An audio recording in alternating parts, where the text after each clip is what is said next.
Pembacaan Alkitab pada saat ini terambil dari kitab Yehezkiel pasal 36 ayat 16 hingga ayatnya yang ke-21.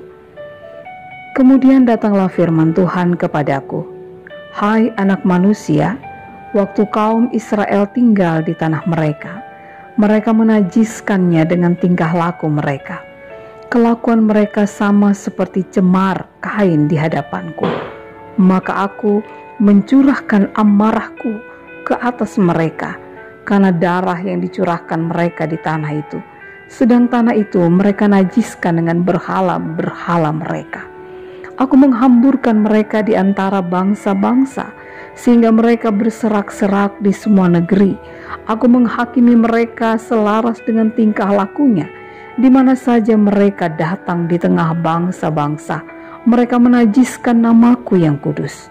Dalam hal orang menyindir mereka, katanya, mereka umat Tuhan, tetapi mereka harus keluar dari tanahnya.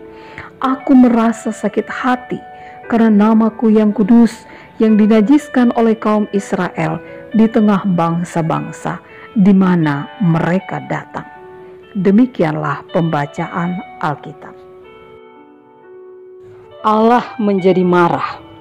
Allah merasa sakit hati karena umat Israel berlaku tidak setia kepadanya. Mereka menunjukkan sikap hidup mereka dengan menyembah berhala-berhala, menyembah patung-patung. Mereka berlaku tidak adil terhadap kaum yang lemah dan mengorbankan sesama umat Tuhan.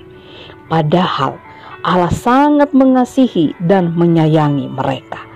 Akibat dari perbuatan mereka yang jahat, mereka terusir dari tanah mereka. Mereka dibuang. Itulah konsekuensi dosa mereka. Bapak, Ibu, saudara-saudari yang Tuhan Yesus kasihi, firman Tuhan hari ini mengingatkan kita agar jangan pernah mempermainkan Tuhan yang maha kasih, maha sabar itu. Jangan pernah mengabaikan perintah dan kehendak Allah. Kesabaran dan kebaikan Allah memang tidak terbatas, tapi konsekuensi dosa, akibat dosa pasti akan dialami oleh setiap orang yang mengabaikan kehendak Allah dan tidak bersikap taat kepada Tuhan.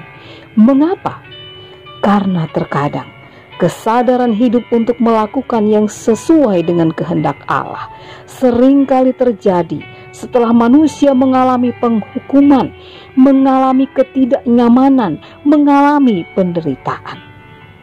Bapak, Ibu, saudara-saudari yang Tuhan Yesus kasihi, sebagai manusia yang bijak, yang diberikan hikmat dari Allah, mari hidup dalam kesadaran dan ketaatan yang sungguh untuk melakukan kehendak Allah.